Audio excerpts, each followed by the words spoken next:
going on, everybody?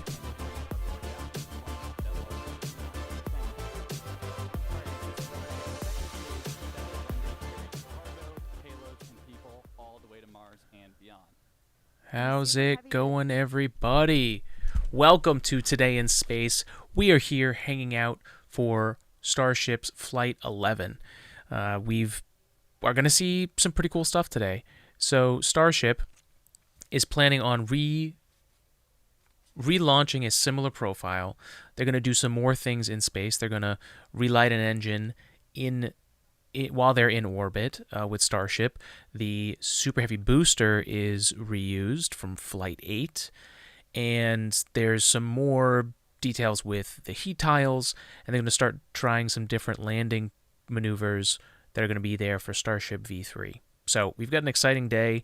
Good amount the same from last time, but that was the first time they completed that kind of full profile in Flight 10. So repeating that and then going further, deploying fake Starlink satellites into orbit, all these things are going to further the development. And even though they're moving to the third version of Starship moving forward, there's a lot that's going to be happening today, and they can still learn with V2, mimic some profiles so they can see how it works in real life. That's going to be interesting. Those will be landing off in the coast in the Gulf. And it's also the last launch at Pad 1. So it's a very interesting launch today. Really snuck up on me. I was over at New York Comic-Con this weekend and only went for Friday, but it was a great time. Showed off the Mandalorian cosplay that was fully 3D printed. You can check that out. I think I post that pretty much everywhere. So if you're following us, all of our stuff's up there. Go check that out. And so there's a launch hangout. So we're just going to be watching live. Feel free to jump in, say hi in the chat. And if you got any questions, let us know. But basically, we're just hanging out. So thanks for being here. My name is Tyler Lyon-Christ, and I'm a Starlink business analyst here at SpaceX. Starlink is SpaceX's low Earth orbit, high-speed internet that's bringing connectivity both on Earth and in space. So Starship is outfitted again today with 4 Starlink terminals, powering those incredible live shots of ship in orbit, through re-entry, and then all the way down to splashdown in the Indian Ocean. Now, we've had a couple of recent milestones that are worth celebrating. Back in September, we launched Starlink for its 300th time, and this summer, we surpassed 7 million active customers with service available across 150 countries and territories. We've come a really long way since turning on service for our first paying customer in rural Idaho 5 years ago, back in October of 2020. What is going on, everybody? See a bunch of people over on X. We've got some people over on YouTube, Twitch, Facebook, LinkedIn. Thanks for being here. I live in Sandpoint, Idaho, and we are the first Starlink customers. With Starlink, we didn't have to compromise on where we live due to the lack of technology. The minute they turned it on, we could stream a movie, we could video chat, we could play games on the internet without a lot of lag. I changed jobs earlier this year, so now I actually have the ability to work remote. Here's my house. Program runs on the cloud. I can send anything I want out to get prices and designs. I like to bake, so I've been able to research recipes and try new things. Good day, go for a walk. Good day for a walk. We can live very rural, and yet we are connected to anybody like in the city. Good Starlink story. We are streaming with Starlink, and I'm actually, happy to ourselves. report that Wendy and Sean are still Starlink customers today. So in just over 5 years, we've added dedicated services for aviation, maritime, RVs, and rail, and have expanded our emergency response capabilities. We've activated high-quality internet for millions of people, including those that live in some of the most remote places on Earth. Starlink is enabling rural school districts, counties, and tribal governments to offer online access to education, telemedicine, and many other critical services, in some cases for the first time ever. And yet, a third of the planet continues to go without access to reliable high-speed internet, so there's a lot more work for us to do. But Starlink was designed from the very beginning to meet these needs. And as each new version of Starlink comes online, the constellation's capacity and performance increases significantly. The larger V3 satellites that will deploy from Starship will bring gigabit connectivity to users and are designed to add 60 That's crazy. terabits per second of downlink capacity to the Starlink network. That's more than 20 times the capacity added with every V2 mini launch on the Falcon 9. And then on the cellular front, last month, SpaceX announced a deal that provides Starlink with exclusive spectrum for its next generation direct-to-cell satellites, which will be capable of providing broadband service to cell phones globally. Starlink is the largest 4G coverage provider on Earth. Over 7 million people across 5 continents already rely on Starlink.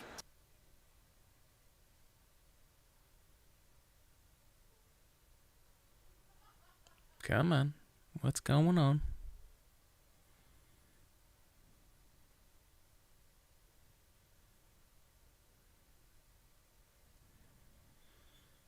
Oh boy. Connect their LTE phones to data, voice, video, and messaging, where terrestrial service is unavailable. Well, So we we're might have excited cut to have out the opportunity to on help close those coverage gaps and all those other ultimately channels. eliminate mobile dead zones around the world. So It's gonna yeah, be a there's a lot happening with multiple-parter. Starlink, and there's a lot more to come. All right, So, folks. Let's head back We to should Amanda be and back Jake at online Starbase again. to take us through today's flight profile. Thank you so much, Tyler. So today's flow Sorry for the profile, hiccup. we're looking to get our second re-entry with this iteration of ship. And prior to every launch, we work closely with the FAA and international air traffic organizations to efficiently and safely integrate launch and re-entry operations into the airspace. And Elon. we've got a special guest here. Today. We're live. What's up, guys? How's it going? Good to see you, boss. Hi. Hey. How's workout? Good. We're live right now. What the? Yeah. Getting ready for Flight Wanna say 11. hi? How are you feeling for it? Good. This is the first time that I'm going to be actually outside standing and watching the rocket.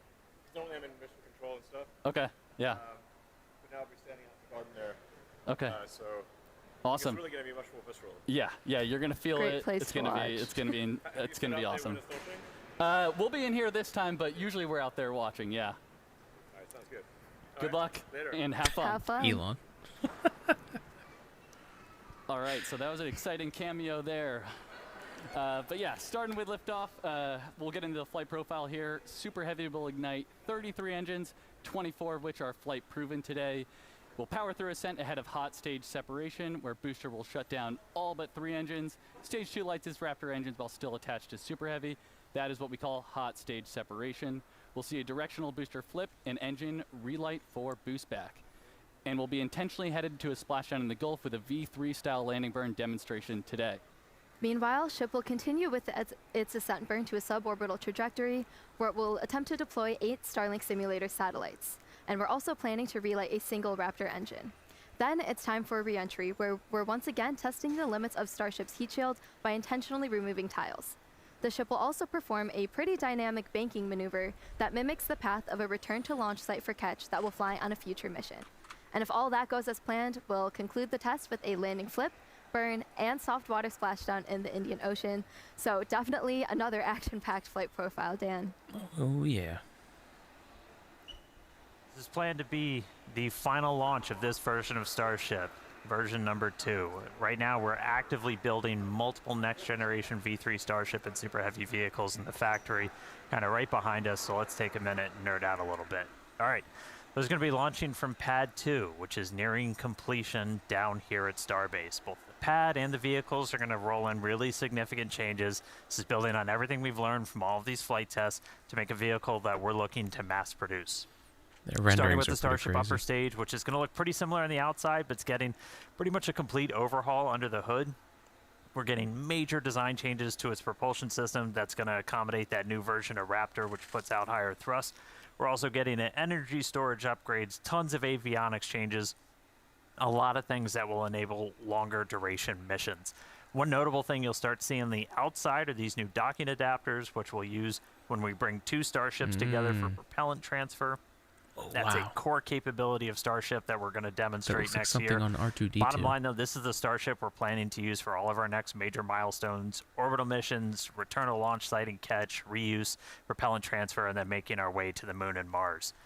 Now, Super Heavy, we've shown some of Crazy. this off, some of this hardware already coming out of the factory. It has upgrades like this, a redesigned fuel transfer tube. That thing's roughly the same size as the first stage of a Falcon 9 rocket. That channels all that cryogenic fuel down to Super Heavy's 33 It's engines. the tube We made it bigger for the fuel, basically a rocket people. inside of our rocket that gives us a faster, more reliable flip and simultaneous engine startup.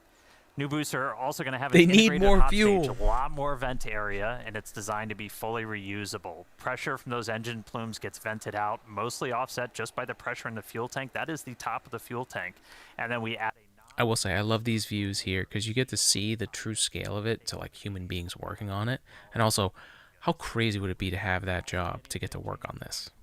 It's nuts. They're 50% larger though, much higher strength. They're also going to get used for vehicle lift and catch. That's all made possible. Those things are There's a crazy. new catch point addition on those grid fins. We've also kind of reclocked their position on the booster that aligns them with the catch arms. Yeah, we got it right in the middle there. All right, and then powering it all, Raptor 3. Looks Look at radically that different, Raptor just engine. straight up radical. Tons of major changes. It's coming in higher thrust, dramatic Major reduction in part parts, consolidation. Tons of control mechanisms moved inside. Our McGregor teams built some additional stands like this one, Damn. which essentially is the bottom of a super heavy booster. Lets us do gimbal or steering tests. So that's been really exciting to Dude, these see. launch pads Also been are getting vacuum versions of Raptor 3 so into valuable. test. The first flight engines are already in production and are about to start acceptance testing for Flight 12. So a lot of exciting changes coming, and we're getting ready to mass produce everything, including one of the really key contributors to that rapid reusability, the heat shield tiles. Let's jump over to Tyler real quick in Hawthorne, who's got a really cool look at what's happening with tiles in Florida. Thank you, Dan. Indeed, Starship's heat shield is the linchpin to full and rapid reusability. We can't launch, land, refuel, Same as and was the launch shuttle. again if we have to spend months refurbishing the heat shield after every launch, like they did in the space shuttle program. So, in a future where Starship is flying several times a day, many, many thousands of heat shield tiles will be required. So yeah, we need to get cooking on those tiles, which is exactly what's Let 'em happening cook. inside the fully automated bakery down at the Cape. In just Literally. 3 years, tile production at the bakery has surpassed the total number of tiles produced during the 30 years of the shuttle program. To go from the raw material to a finished tile, it takes about 40 hours. And today, the Okay, bakery that's not is bad. producing about 1,000 tiles a day. But it's set Wow. up to produce enough tiles for 10 ships per month, which is about 7,000 tiles a day, or a tile off the line every 13 seconds. So yeah, the bakery is well on its way to providing Starship with all the tiles for missions to Mars and beyond. And for today's flight, we've made a modification to the heat shield tiles. Dan, do you mind filling us in on what's being referred to as the Crunchwrap tile? Absolutely. Always love to get to do a little show and tell. So we've got thousands of these heat shield tiles covering Starship. Now they're kind of all next to each other. There's a small gap in between all of them. You got to leave a little bit of space as that metal underneath will expand and contract. That way they don't crunch into each other and start breaking. However, that lets some of that plasma kind of seep through, and we see really high heating on the sides and then down on the metal. To help fix that, we have this, the crunch wrap that everyone has heard about. So we take essentially that's called Vulcan felt that we then wrap around. And so as these tiles are next to each other, you've got a small bit in between that's going to help offset that heating. It's just one of the ways we're continuing to iterate on this heat shield, getting towards rapid reusability. Hopefully it's going to help Starship live Moss. You know, Live everything is Moss. just going to get us to that end state of a fully and rapidly reusable vehicle. So pretty much the entire vehicle has those on it today. We've done this on multiple Starships previously, but this time pretty much the whole vehicle has it. So that was special for today. All right, enough heat shield tiles. Let's go quick check in on the pad. So if you did notice, So Starship is looking great. We've got under 10 minutes before launch. Just wanted to say hi. I see 4 people over on YouTube, 1 over on Twitch. I think it was 18 last time I looked at X. So thanks for being here, folks. At LinkedIn, I have no idea. That doesn't give me data on this side of this side of it. But if you're here, thank you for being here. It is Indigenous Peoples Day. Most people have a day off. We do not. We are here for some space. And if you're here with us or watching on the replay, it's good to have you. Let us know if you're here in the chat. Come say hi. We do have bad weather here in Massachusetts, so it's very possible my Starlink connection may cut out. It may have already done that once during this. So We're just waiting for that to reload. I also need to do a little bit more work learning OBS and kind of limits. My Starship speeds actually my Starlink satellite feed for the internet actually might be too fast for the settings that I have set up. So I may need to adjust that. That's one thing someone suggested, but we're here. It seems like we're working again. So I'm going to throw it back over to the live stream audio. Say hi in the chat, and thanks for being here. Continue loading prop 8.5 minutes. That's before liftoff, and then at that point we'll be ready to go. So bottom line at the moment, we're looking real good. Again, 6:23 and 41 seconds Central Time is our target T0. Woo! So we're going to keep counting down. Sounds like great news so far. Thank you, Dan. And we do say it repeatedly because it's important to understand, but these flight tests are all about the data. Data helps us build and fly faster until we're eventually ready to fly people and cargo at scale to Mars. That is our foundational mission and basically just the major inspiration for our work here every day. Yeah, that's exactly right, Amanda. And our first missions to the Red Planet are just down the road, and we recently shared some exciting news. Starship cargo flights to the Martian surface for research, development, and exploratory missions begin in 2030, and we already have our first customer. Yeah, exactly. Starship is open for business, and one of the first payloads will be provided by the Italian Space Agency. Yeah, this is really They cool. recently signed a first-of-its-kind agreement to carry Italian experiments on the initial Starship missions that deliver customer payloads to Mars. In related news, Starship cargo flights to the surface of the Moon for research, development, and exploratory missions will start in 2028. So a ton of Starship activity to look forward to, and if you'd like to learn more about our mission to making humanity multiplanetary, go ahead and visit spacex.com/Mars. Okay, I could see now that being as tough we to get say. closer to launch, development continues down here at Starbase, Texas, to shape this growing city into a truly unique place to live and work. And part of being a city, particularly one surrounded by nature, is environmental stewardship. The nearby Boca Beach dunes have unfortunately been eroding at an alarming rate for some time, so SpaceX is teaming up with Cameron County and the city of Starbase to stop that erosion and hopefully preserve the beach for years to come.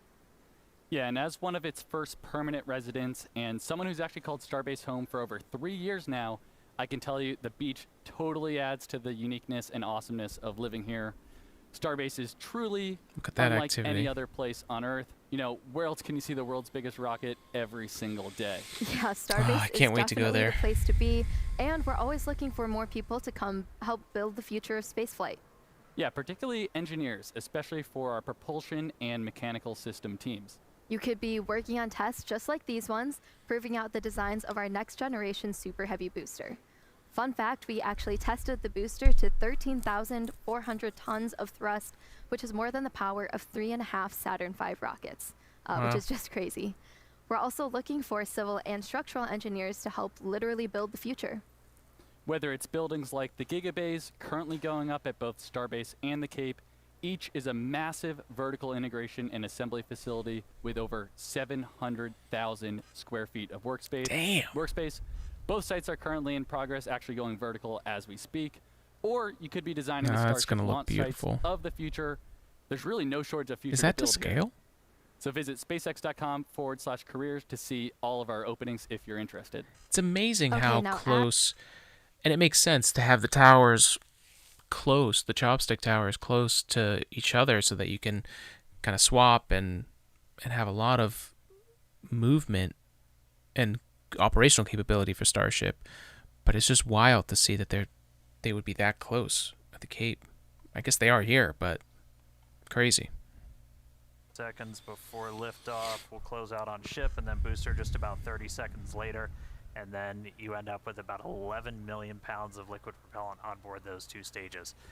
After we're fully loaded on the vehicle, the pad itself gets ready for launch. We do what's called pushbacks. We clear all that prop out of the lines in the tower, and All right, so we're looking good on weather. The wind speed's decent. The temp, 81. That's a beautiful day in Texas. Basically, very close to being fully fueled, or perhaps it is, and they're just managing the bleed rate, but we're looking good.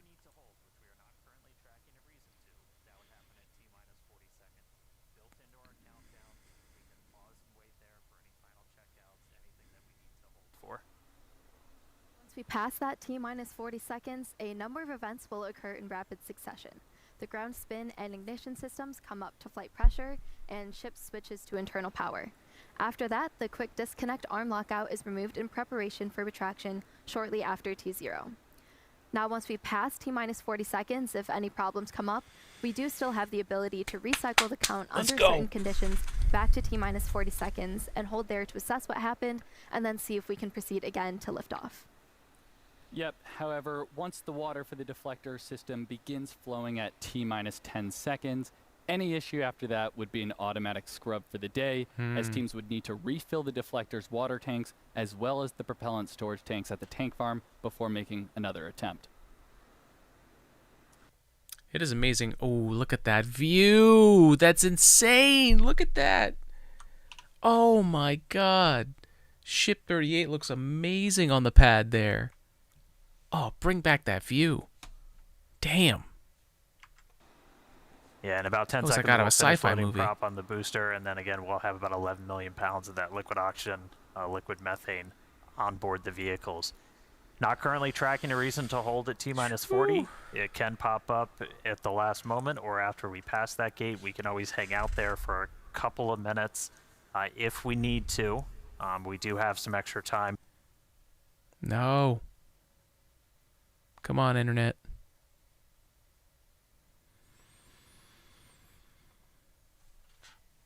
Damn you, Hurricane!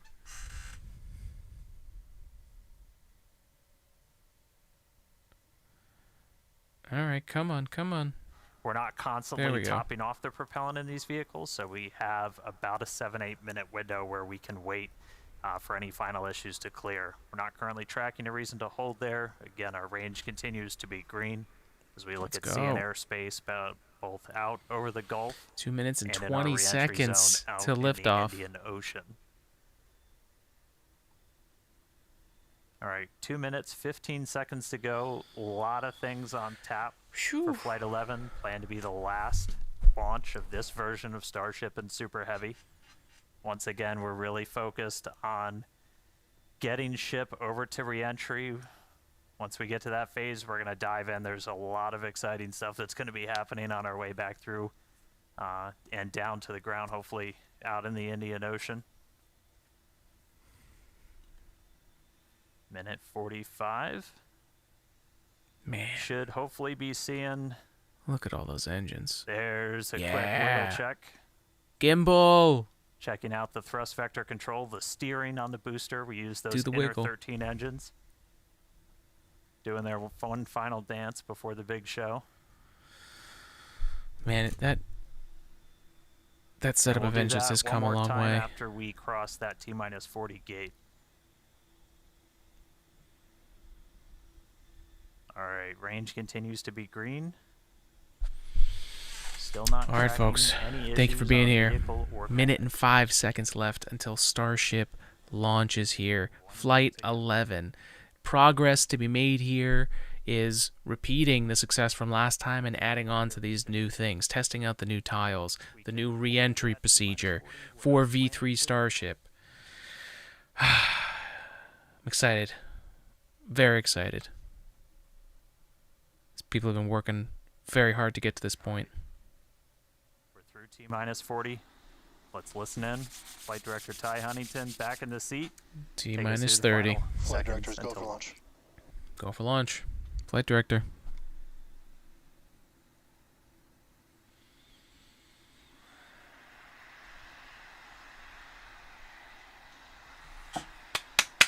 Let's go. 14, T-minus 10, 10, 9, 8, 7, 6, 5, 4, 3, 3, 2, 2, 1. 1. Yes. All right, folks, here we go. We have liftoff. Go Super Heavy. Go Starship. Thanks for all the historic flights, Pad 1. Last launch of Pad 1. Starship Flight 11. Here we are. Vehicles catching downrange. Man, what a beast. Booster Raptor chamber pressure nominal.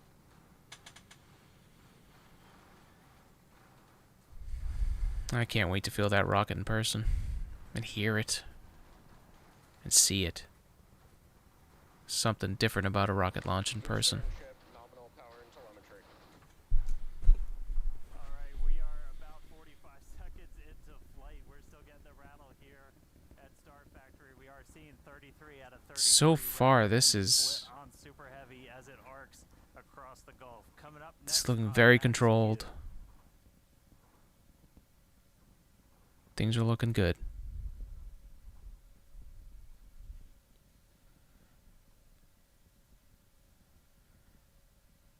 Right, so at this point, we've passed through that period of maximum aerodynamic pressure. The next thing we're looking forward to is going to be hot staging. So we've got 33 out of 33 Raptors lit. Super Heavy makes its way uphill.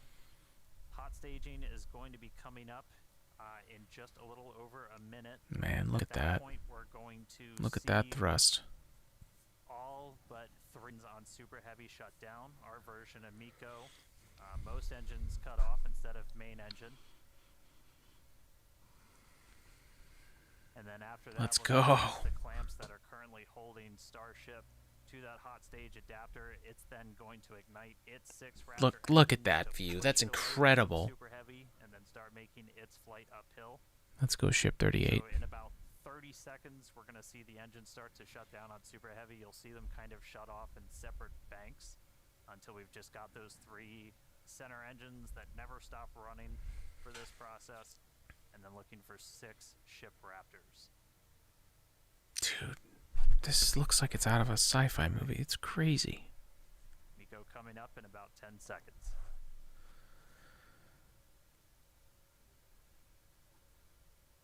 I can't believe we have a rocket this powerful and this large.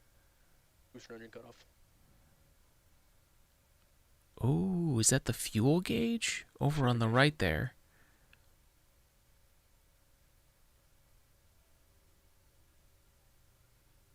Stage separation. Oh, look at those views. Backburn startup. Oh, that was interesting. We actually saw that one engine out. All right, successful hot staging maneuver. So we've got 12 of the 13 engines lit back Yep. up on boosters, so it's doing its boost back. Real exciting. Business end of Starship looks good. 6 Raptors lit on ship there, so it's now going to continue to make its ascent into outer space.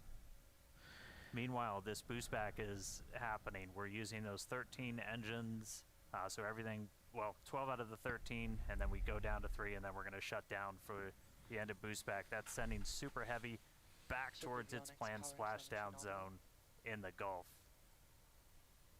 Right after we finish this boost back burn, we're also going to separate the hot stage. This will be the final time that we're doing this. Is all right, there's the end of the boost back burn. We should be seeing the hot stage. There we go. So the hot stage separates. It's going to make its way down, also splash down in the Gulf.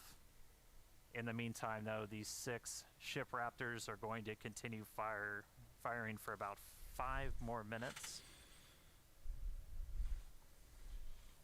Next up for the booster, though, is going to be its landing burn. There's a cool tracking shot. Yeah, We dump some love of that. The bleeding. on our way back in. Make sure the lines have plenty of fuel. For booster, this is one of the main things we're trying to get is going to be this landing burn. Oh yeah, look at so you the can see the hot stage ring. Kind of making its way towards the left side. So that's the bottom of the booster. It's about to pass right in front of where you can see some of that prop dump happening. Guys, I can't express how amazing it is that we can see this at such high quality and fidelity. Oh, when I was in school for aerospace engineering in the 2010s, like this was not, there was nothing like this. Starship had just started showing pictures of it trying the Grasshopper with Falcon. You know, like this is insane. Is gathering over here in the office. You can definitely feel the energy in here. Great to see that booster is making its way down to the splashdown zone in the Gulf. Yeah, the shaking down here. I was worried about that grid fin. The windows are still there, still intact. So that was. Oh, someone's going to make a video that was an alien, even though that was just the hot stage ring. Be awesome. But yeah, boosters coming down. We're at about 30 kilometers. About. All right, yeah. And as we approach, All right, here we go. Reused booster from Flight 8. A 13-engine landing burn to slow down. This time it will be in a V3 configuration. Man. And as we're starting to get into the denser part of the atmosphere, the booster is using 4 hypersonic grid fins to guide itself through atmospheric entry towards its landing Just a site. controlled fall. And we're just about Crazy. 20 seconds away from landing burn start, where we'll first ignite Here the we go. 13 engines, They broke the then sound bring that down barrier. to 5 to slow down the booster for landing. And finally, that will come down to 3, and we'll cut all of them off while we're still about Man, that's a 200 lot of meters in the drag. air. Oh, here we this is go. gonna see a bit of a hard Here we ride. go. Start up.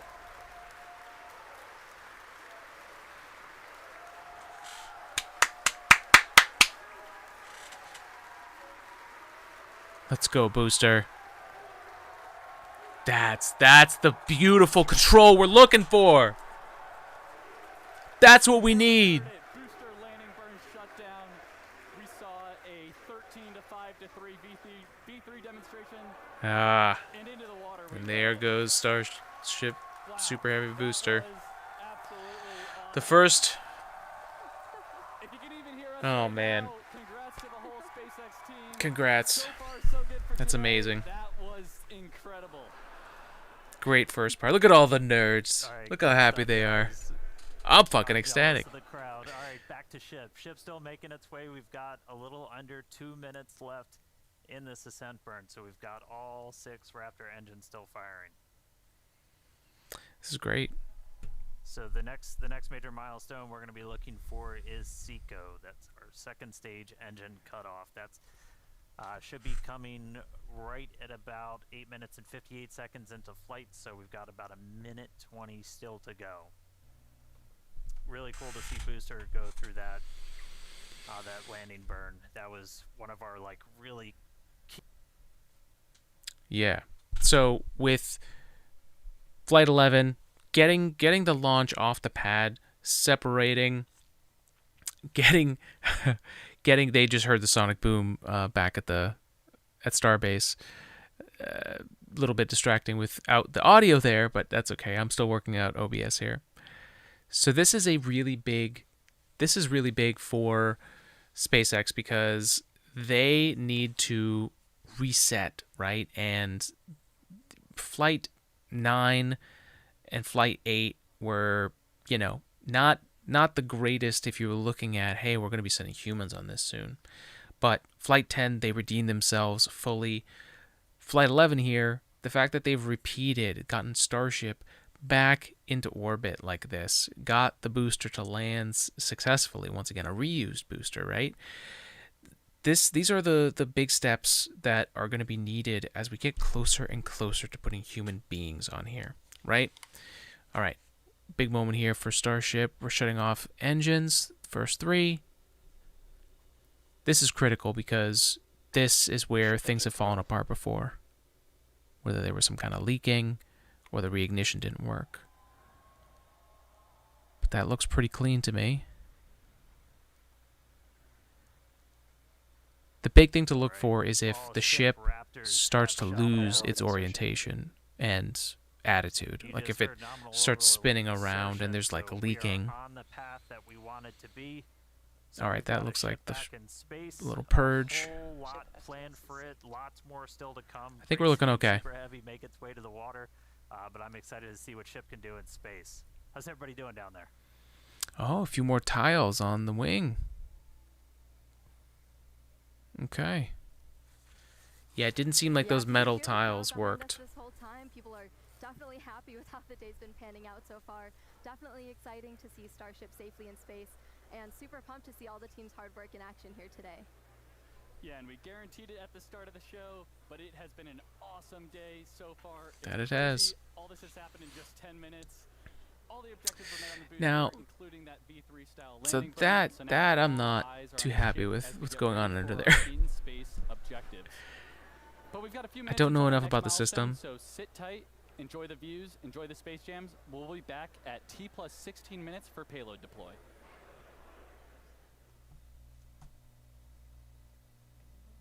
All right, so I'm going to put on our music here.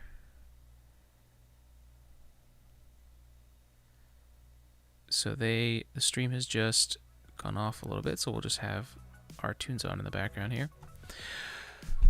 But so far, this is looking good. We're not seeing Starship spin out of control or doing things it's not supposed to so far. So as far as everything looks, it's good. It's really cool what they've done with the broadcast of this, right? So if you look at the right of the screen there, you've got the first one on the far right, which is the position of Starship as it orbits the Earth, which is cool. But to the left of it, you actually see the orientation of Starship with north, south in a sphere. So as a person that went to school for astronautics, right, the traveling through space, one of the things that you need to be very good at whenever you send anything into space is where you are in three-dimensional space. Guidance, navigation, and control, GNC, and your attitude, right? How do you know where you are and how can you orient yourself and move in space? And so when I see graphics like this explaining the stuff that I spent years learning in school that was really complex, and to be honest, there weren't that many great visual representations of things back then. I love the little tiny things that they're doing. I loved that there was that fuel gauge on top of the booster and ship as it separated, so it became two different new GUIs to look at, and the indicators were very just intuitive. I love a lot of what they're doing, and I'm sure a lot of this is also coming from the work that they've done with Crew Dragon, because there's so many systems on there that are necessary for human spaceflight, but also what NASA requires to reach the space station and travel like that. So I don't know. I find that stuff fascinating. And SpaceX is without a doubt a leader on like pushing the broadcast of space higher. Ooh, that was interesting. That was a little puff of flame. I'm not sure where that came from. Looked like the business end of Starship.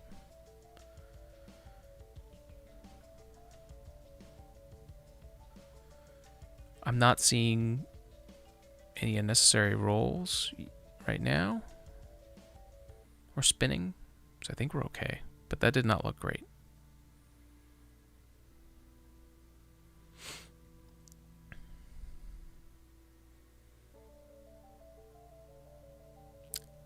Yeah, there it is again.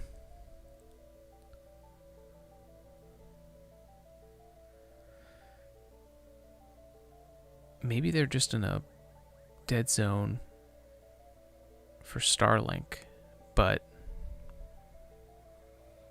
a little suspicious. They're also too high to be going through clouds, so I'm really not sure what's going on in the background here.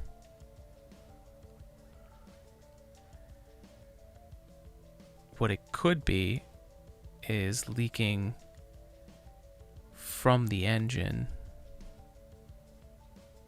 which would be a problem, obviously, if you're going to try and finish the mission for re-entry.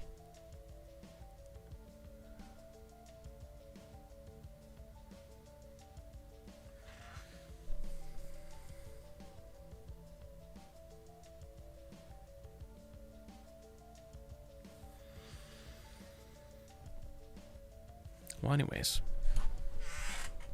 regardless, so far the mission seems to be going well.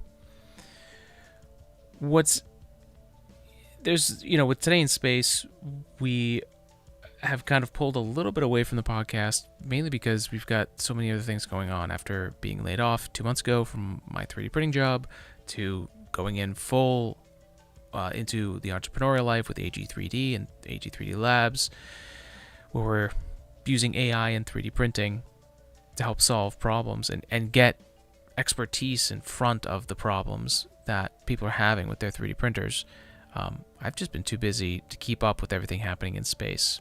There's clearly a lot going on from the political side of things. There was the day of action where people were going to Washington, D.C. We're getting in front of our politicians to make sure that NASA isn't gutted from all the programs that we have. Having the leadership in space, you don't get it by trimming this supposed fat just blindly. And unfortunately, there's politics is never fun, and NASA's always been at the whim of political changes. It's been used as a football back and forth for years. Okay, no more politics. Let's go back. Getting ready for payload deploy. That's going to start once. Wow, they're going to start payload deploy. Open. That should be happening, or at least starting within the next minute or so. It's been a really cool flight so far. Quick look inside the payload. We've got 8 Starlink. It sounds like Starship's okay, so that's good. Into outer space. But great flight so far. Booster able to make it all the way to its definitely some smoke in there. Splashdown and landing burn experiment. So that was really exciting to see. We got ship on orbit, nominal orbital insertion, so right in the money with its trajectory. Now we're ready to start tackling a couple of in-space objectives. So next up, we are currently venting down the nose cone, essentially the payload area of Starship, as we get ready to open up this payload door. We were able to do this successfully for the very first time on our last flight, on Flight 10. Ooh. That looks like he's opening up the payload door. Hal opened up the payload door. Oh, that's cool to see with the light.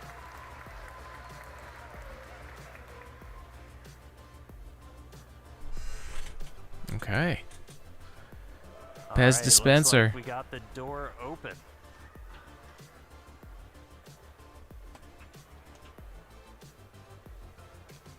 Yeah, the door is on the right there. So those Pez dispenser Starlink satellites would exit out of there. And if they're able to do that, then they'll deploy them, which will be a huge step because open. Next up, gonna be the thing that's paying for Starship's development is deploying these Starlink satellites, and the next version of Starlink satellites that are the most cost effective but also like the best quality and capabilities for Starship, but also they'll be able to put more up in orbit than they are able to now with the Falcon 9, even though they're launching a lot. But these fake Starlink satellites would deploy to prove out that they can do it. I'm sure they're probably getting some kind of data back and forth from it. But those are going to re-enter and then, demise, burn up on the way back in, just like Starlinks are designed to. So, yeah, pretty interesting stuff. I still don't know why it looks so smoky, but we'll see.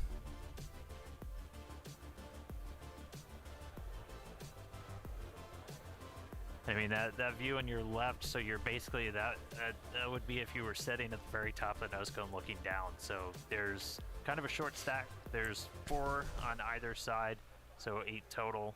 When we start flying Starlinks, for their actual deploy missions, we're going to be carrying stacks of about 60. So much larger stack once we start flying these operationally, but still doing a little bit of a short just for this payload deployed today.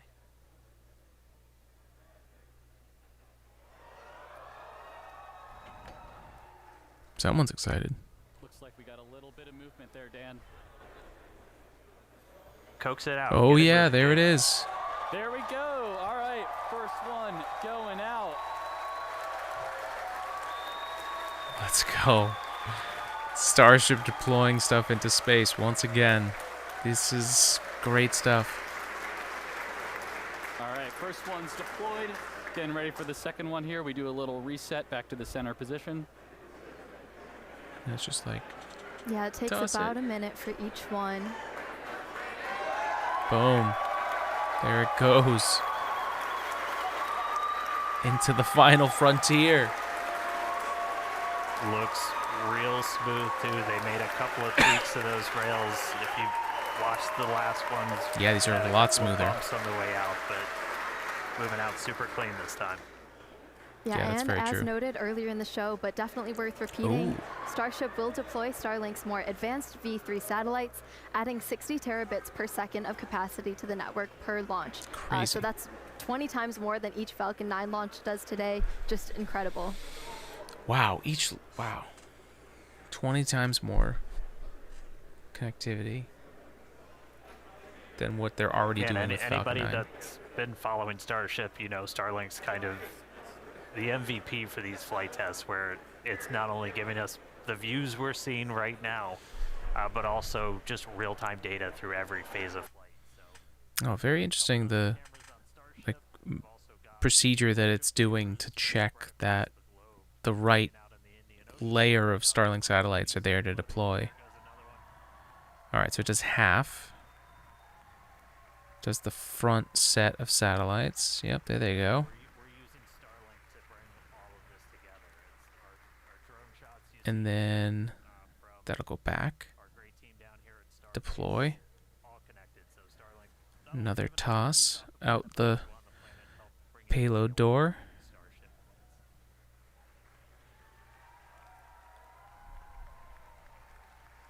Good stuff. All right. Now it's interesting. It comes down, and then it does a mounting procedure for that bottom shelf of Starlink that's coming out. It's interesting to see it go through its checks to make sure that it's ready. Like, it goes down, but it doesn't immediately go up. So I wonder what's happening there to like set it. Right, so it goes down. Right, and then it's going to lift up a little bit. Do a little bit more of a movement. And then at some point it'll come up. So like, is it doing something that's clipping it or keeping it on the bottom there? Or is it just a momentum thing where it's trying to settle the vibration so that it's fully flat? See that little... Oh, okay, so it's definitely doing some more movements to lock it into place, or maybe grab the shelf above it. Maybe that's what we just saw. Cool. It looks way smoother than the last flight, so that's already an improvement. And then the idea here is that the first Starship launches are going to be deploying these Starlink satellites. Oh, cool. Look at the payload door. Sweet. But this is what's paying for it, right? We have Starlink here, and it's going to help pay for this development, which is helping to help make life interplanetary. Is the world's largest satellite constellation operating in low Earth orbit to deliver high-speed, low-latency broadband internet. This provides internet access to people around the world, many of who have never had connectivity before. Oh.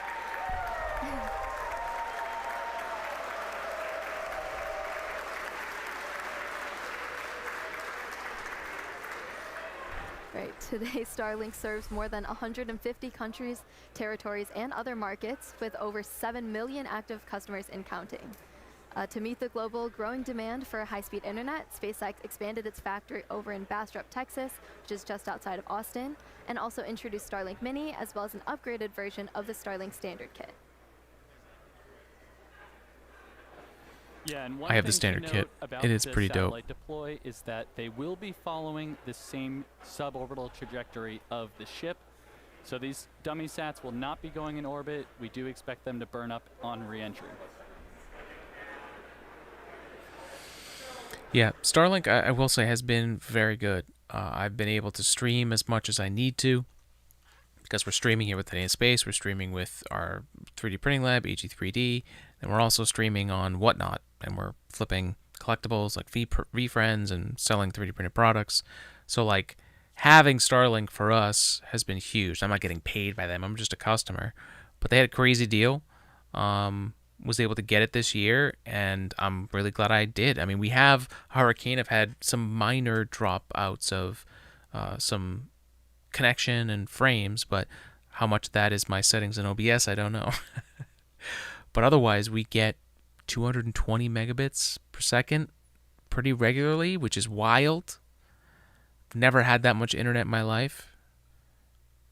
I think having 20 megabytes was like crazy. So it's been very good. And for someone that's doing a lot of streaming, it's definitely has been worth it. Just around Earth to the Indian Ocean. We still have a ton of major events to come today, including Raptor Relight at about T plus 37 minutes. Everyone's excited. They should be. This is that will be followed a by relief. atmospheric reentry and splashdown. So with that, we're going to go on another quick coast. Yeah, if you can hear us.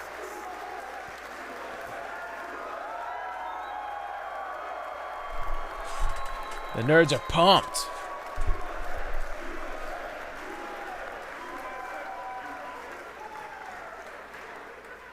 Close the payload door. Okay.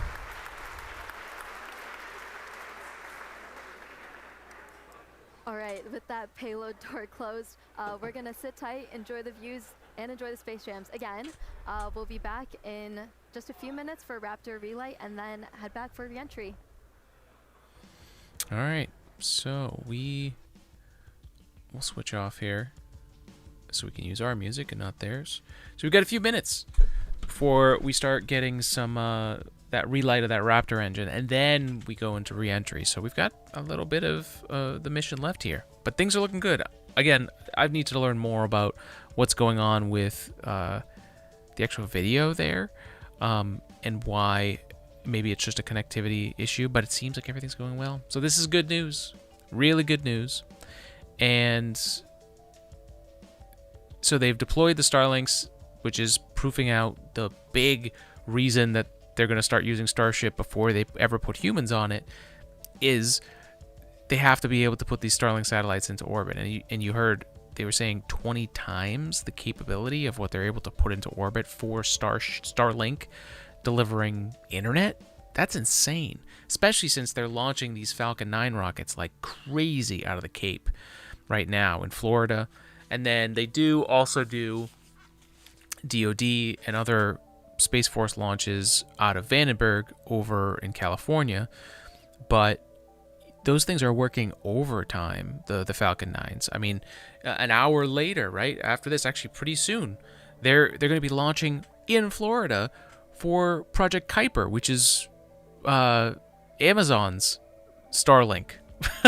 You know, they're able to launch space at such a cost and a repeatability that they're even launching their competitors' satellites, and it's just good business. It's like, yeah, we're not going to be the only ones to do this. You want to pay us to go into space? Great. Like, it is a pretty crazy time that we're in that regard, especially with those two companies working well together. I mean, that's good to see, especially since they have been rivals. Deborah, how's it going? We are in the middle of Starship Flight 11. They deployed those Starlink satellite dummies.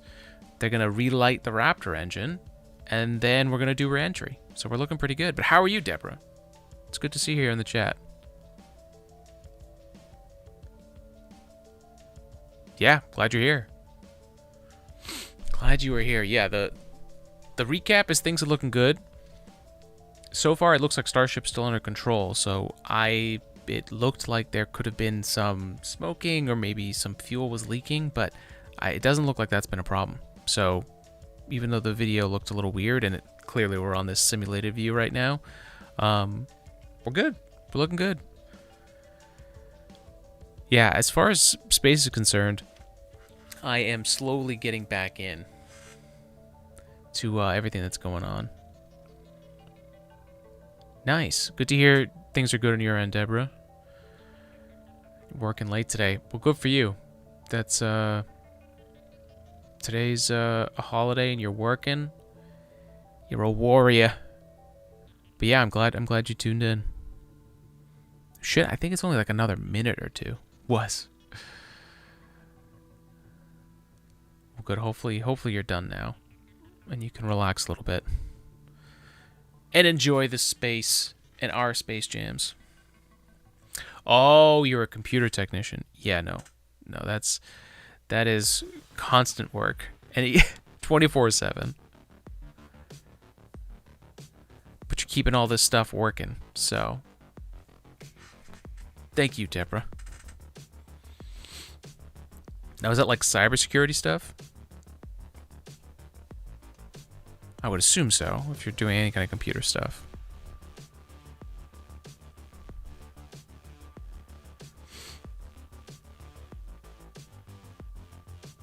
Yeah. I was talking to somebody this weekend about my time working at Apple, in Apple retail. And, like, taking... Basically, my job was, you go, like, when you go to the Apple Store, you go to the Genius Bar, and your phone doesn't work, or the screen's broken, or whatever. The person taking your case or working on the phone in the back, that's what I used to do for Apple. And that was a lot of fun. I made a lot of really awesome people, had a blast working with them, and just the retail space is so cool, especially as an engineer. Being like belly to belly with someone and seeing that their day has just fallen apart, right? Like you are there at the worst part of their day where their technology is like fallen apart and their life in this device is gone. Yeah, it was crazy. Deborah says, I basically fix computer issues and phone issues, you name it. I set up software too and hardware. Damn. All right, Deborah. You have many talents. That's awesome. It's pretty fun to work at the Apple Store. Now, it has its retail issues, right? Like, just like any kind of retail store, you're going to deal with managers that are, you know, not so great. Not all of them, but some of them. And that's a lot of jobs. You're going to deal with politics and stuff. But really, the worst part is, like, dealing with the just, like, daily problem solving. So it's a really cool, fun thing, especially when you're like when you feel like you're in a team, in a group, and you're like, all right, we got to get through this day. Customer support is tough, and especially with something as intimate as a phone or like an Apple device, any of those smart devices. It's interesting. It's definitely made me a better problem solver because I can now communicate better, set better expectations with people, so I'm not like setting people up to then just be upset, like underselling and over delivering basically is what I mean. But that's cool. Yeah, so you're saying in your free time you do all that stuff. Hey, that's even cooler. You're a NASA girl. Love to stargaze. Yes. I love to stargaze too. I have not been able to do any of it because it has been raining, and the one night that was free that I could have caught Comet Atlas, and now those other comets that we have, I was too busy putting together the Mandalorian 3D printed cosplay.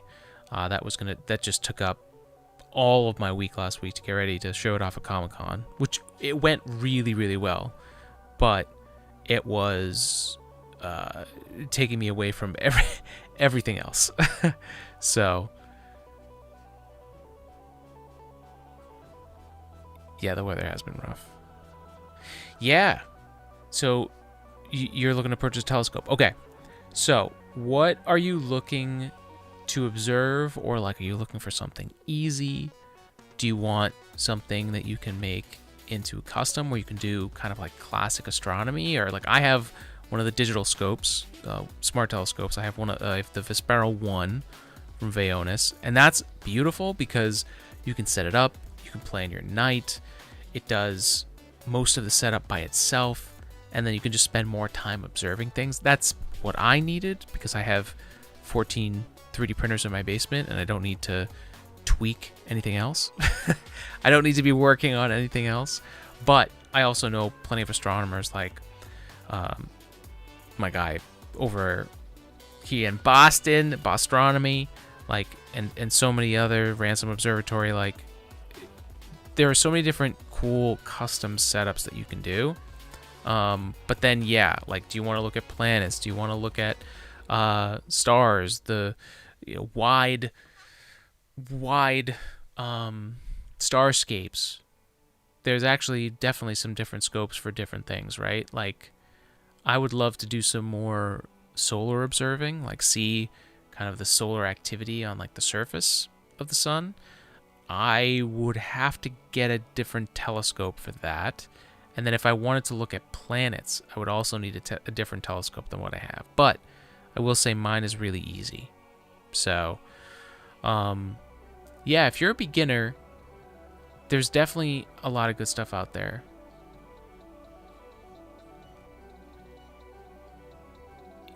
Yeah, I'll definitely have to get back to you on that, Deborah.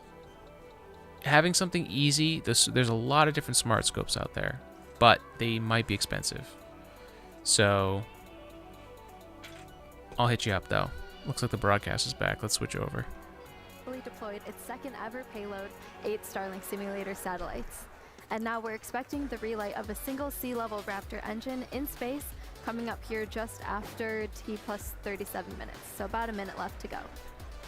Yep, just a little while. I think we're tracking to 37 in around 49 seconds or so. So we should be just about a minute and a half. We're, again, as Amanda just said, we're going to relight one of those center engines. This will be the third time that we've tried this. We did it successfully back on Flight 10, and then we did it for the very first time back on Flight 6. This is not a deorbit burn. This is demonstrating essentially all of the systems you would need to do a deorbit burn. So that's obviously your Raptor engine, and then also your header tanks, your smaller tanks in the nose cone, where we have liquid oxygen, liquid methane in a smaller, more easily pressurized container, which we can use for on-orbit burns. We're also going to tap into those when we do our landing burn. So this will be a critical capability once we go to full orbital missions. You'll have to do a deorbit burn to break out of orbit, send it back down to Earth. But in this instance, we're already on our way back down towards Earth. So this is just going to demonstrate the capability of turning one of these engines on. We should be coming up in just about 20 seconds or so, looking for one of those Raptor engines to turn back on. They've been off since we completed that successful ascent burn almost 30 minutes ago. Here we go. Oh, Raptor ignition. Ooh. And shut down. Wow. Oh, that's great. That's awesome. Looks like engine 3 full duration. As Dan mentioned, that's a third attempt, and we just did it 3 times in a row. So congrats to the team, the ship team, Raptor team. All right, that's huge. Hey, relighting an engine in space multiple times. Right, You so gotta congrats everyone on the milestone. You gotta test that. So that's huge. That was awesome to see. We're 3 for 3. We're gonna take another break, and we'll be back for re-entry at about T plus 45 minutes. We'll see you soon. All right, folks. I am gonna leave this on for a little bit for the re-entry. Oh, I still got the music on in the background. But that's really good. Showing the capability of being able to relight those engines in space is huge. So really good stuff there. I will put the music on, pause my mic, but we should have re-entry here in what it was like 10 minutes, it sounded like. So if you want to hang out, please do. I'll be right back.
missing.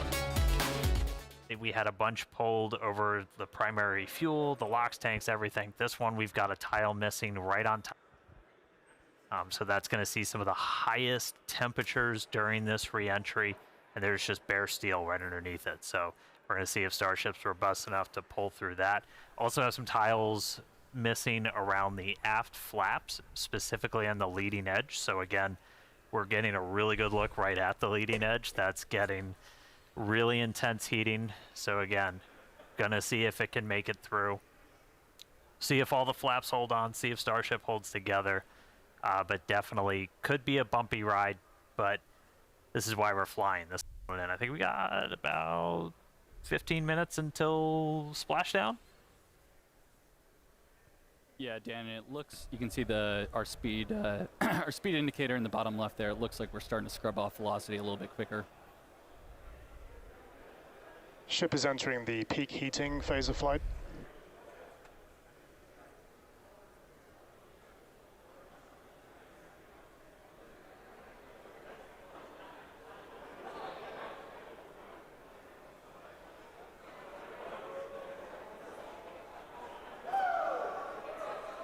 Looks like we can see some clouds down there as we pass through 70 kilometers altitude. Yeah, the sun's starting to come up again. Ooh, there we go. There we go.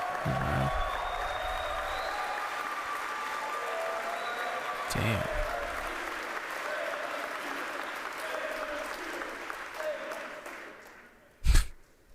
Skirt is intact so far this time. If you watched Flight 10, you saw we entered with a little bit missing.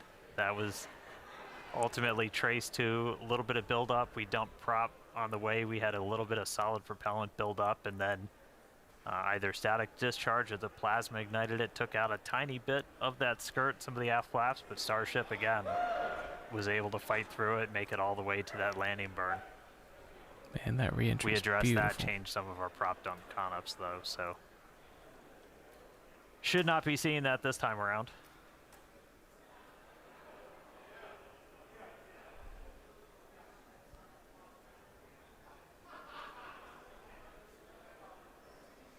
And as a reminder, in addition to these missing tile tests, we're doing kind of a unique flight on the way in. It's going to do what we call a banking maneuver. So while we're still going supersonic and even hypersonic, we're doing kind of a banking turn. And then we'll do a pretty aggressive turn right as we get into the subsonic and start doing our belly flop. And that's designed to essentially be the approach that we would do on a return to launch site and a tower catch. So don't be surprised if we see the ship start to turn and make a few maneuvers as it makes its way down to the Indian. And fun fact, even though we're doing all this turning, we're essentially targeting the exact All right, folks, I'm gonna leave you same with the footage spot here. in the Indian Ocean we went to last time. I'm gonna jump off, but keep watching, keep enjoying.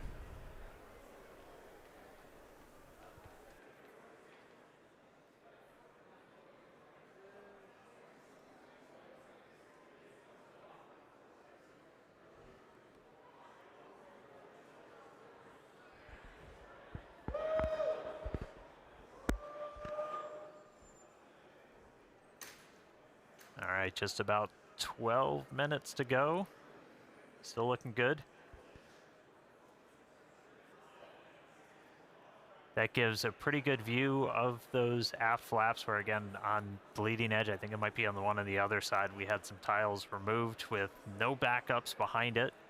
So again, we're really trying to stress some of the most sensitive areas around Starship, where basically if you lose a tile, it's the worst possible spot. And if we're able to make it through this, then that tells us quite a bit about just how resilient this vehicle is.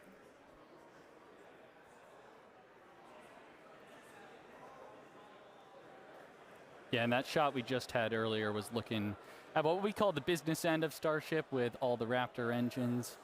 And those are the engines that we're going to be expecting to light for that flip and landing burn, hopefully in about 10 minutes once we get through reentry. Yeah, there we go.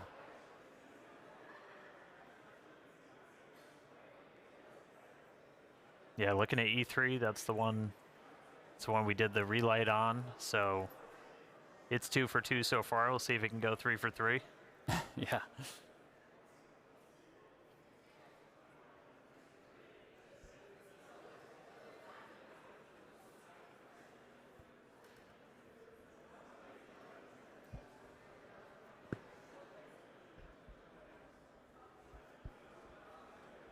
we can see that speed just continue to bleed off under 20,000 kilometers an hour.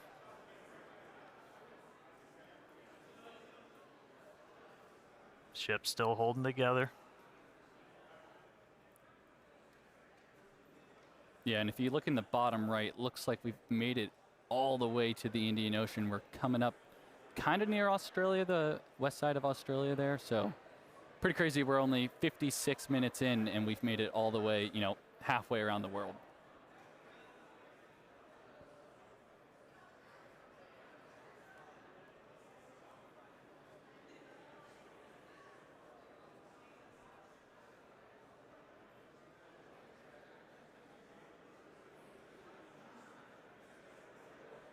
It's actually a good demonstration of a future capability we hope to have on Starship, where we will do point-to-point transport on Earth. So essentially travel anywhere in the world in about an hour or so, which is, you know, going to be pretty crazy. Imagine going from New York to Sydney in 1 hour instead of the, 20 hours it takes currently.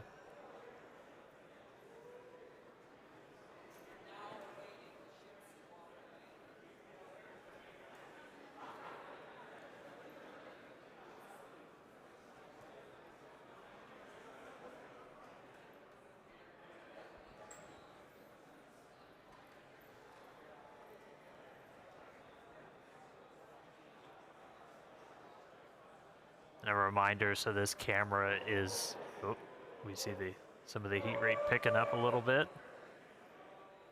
And this camera is embedded right in the end of one of those forward flaps, so you see it moving around. That's the flap adjusting to maintain control.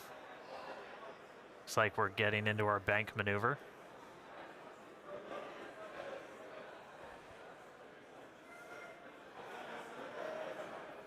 Now power sliding through the atmosphere. External temperatures are coming down.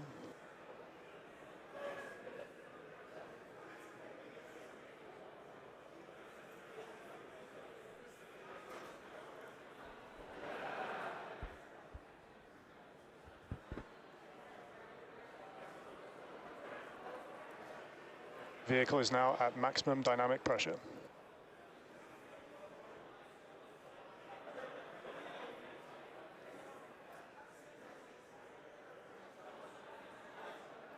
All right, that was basically our reverse max Q, so most aerodynamic stress that it's going to see during re-entry, we just passed through it. So we're past that, we're past peak heating. Ship's still holding together. So we're currently in this bank maneuver. We're gonna see it kind of roll over and do a pretty significant shift as we get down closer to the subsonic speeds.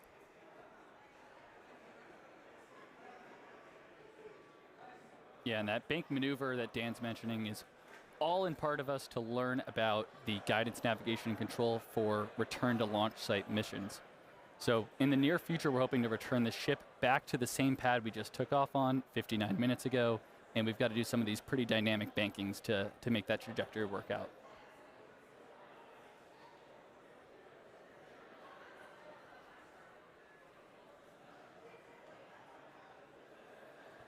All right, the light show kind of calming down as we're starting to move into the lower parts of the atmosphere. We should hit transonic, so hitting that transition between moving faster than the speed of sound and below the speed of sound in just about 3.5 minutes. Our landing burn should happen right around an hour and 6 minutes after launch, so we should be just about 6 minutes away from that. You can see lots of daylight. Everybody cross your fingers, see if our range team is able to get out there and provide any surprise views as Starship makes its way down. Oh, it's like they heard me.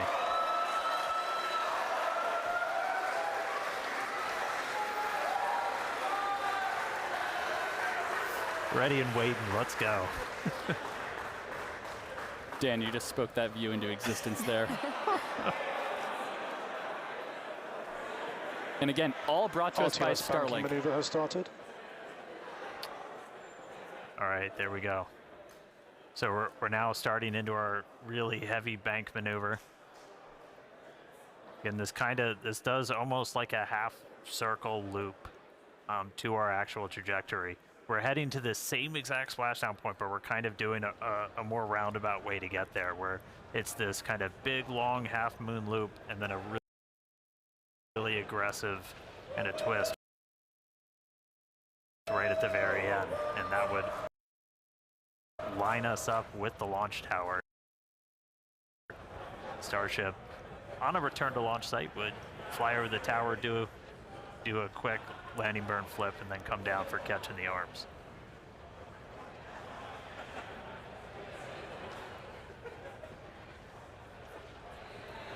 How about that S38 decal there, staying strong on that view we just had?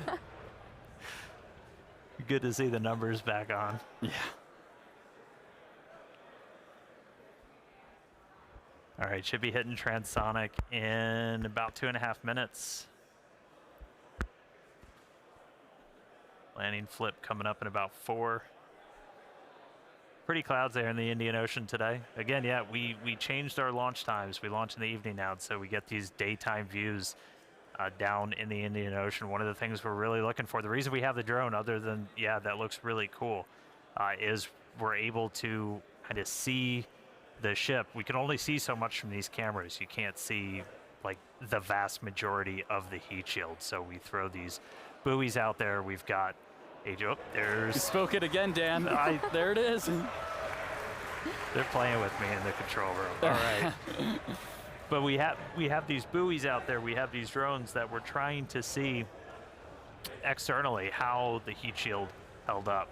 Everybody saw from Flight 10, it had a little bit of a paint job, a little bit of a reddish hue. That was from those metallic tiles that we had tested, kind of oxidizing really rapidly in that plasma and then spreading those little oxide particles all over the heat shield. No metal tiles on this flight, so not expecting to see that. Dynamic pressure is coming down.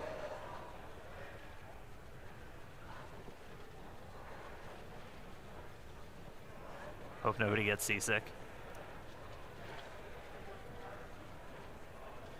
All right, coming up on transonic shortly. It's about 2.5 minutes of landing burn. Yeah, and once we get to around the 15-kilometer altitude mark, that's where we have a lot of flight history. Starship is transonic, starting the belly flop phase of flight. Yep, that belly flop phase that we perfected in the suborbital campaigns, we're entering that now.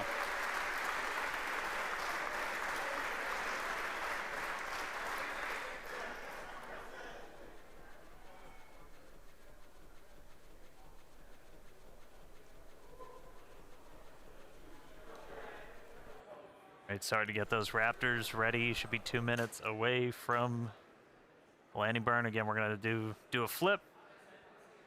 After we ignite those engines, we'll go from 3 down to 2 for the final phase of the landing burn and look for another soft splashdown, hopefully by our buoy and drone, which are hanging out, ready and waiting for a ship.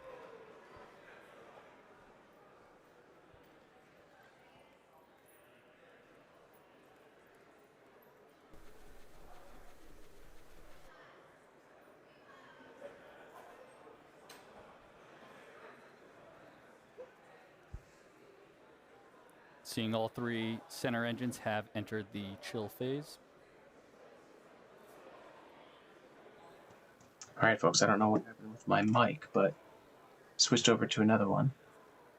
We're here, re-entry. They were doing their flap tests. All right, less than a minute slow to things go. down as it enters the atmosphere after going transonic. The ship is making its turn for final approach. Here we go. And here's this kind of aggressive final turn that would essentially position it so it's right behind the launch. Let's go, and catch Ship 38. tower.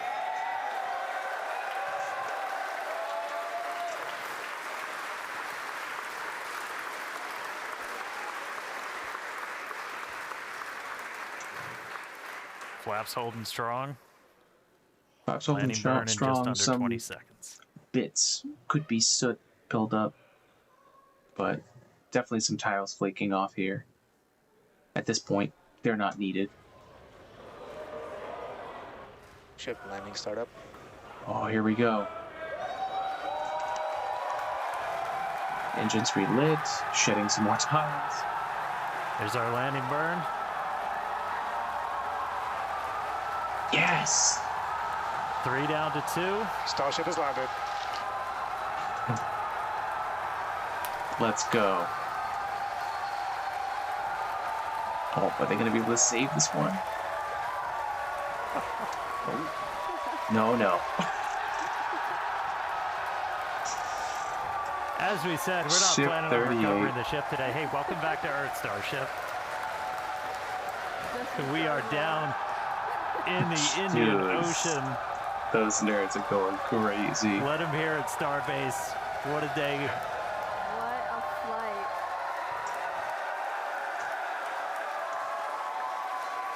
Oh.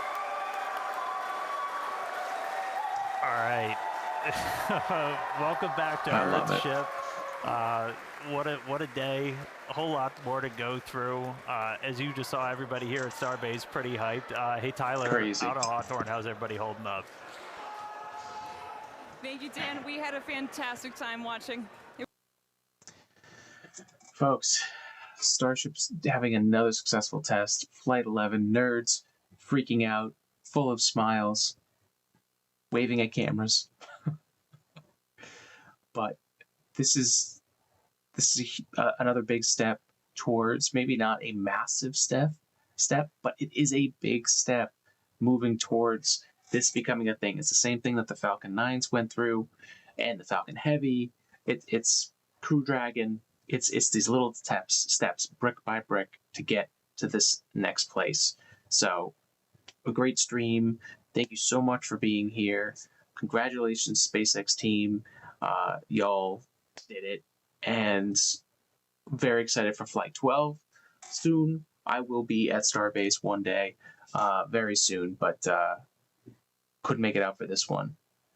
But it was successful, so I'm happy about that. Congrats, and we'll see you on the next live stream and episode of Today in Space. I'm your space science podcast host from the East Coast, Alex Giorfanos. If you want to check out everything that I'm doing, check out our one link to rule them all. stan.store/AG3labs has links to everything from what we're doing in space with the podcast, all our social media profiles, but also it's got everything we're doing with our 3D printing and AI that we're doing with AG3 Labs. So stan.store/AG3labs.